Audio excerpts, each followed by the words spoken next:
Are you struggling with your Python assignments? Do you find yourself spending hours stuck on a single problem? Don't worry, we've got you covered. Our top tips will help you ace your Python assignments with ease. First and foremost, make sure you understand the assignment requirements. Take the time to read through the instructions carefully before diving in. Next, break down the problem into smaller, manageable tasks. This will help you stay organized and focused throughout the assignment. Don't be afraid to ask for help when you need it. Whether it's from your classmates, professor, or online resources, seeking assistance can provide valuable insights and guidance. Practice, practice, practice. The more you code, the more comfortable you'll become with Python. Take on extra coding challenges to strengthen your skills and expand your knowledge. And last but not least, don't procrastinate. Start early and give yourself plenty of time to work through the assignment.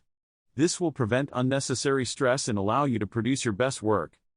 Follow these tips, and you'll be well on your way to mastering Python assignments. Thanks for watching, and don't forget to subscribe to our channel for more helpful tips and tutorials.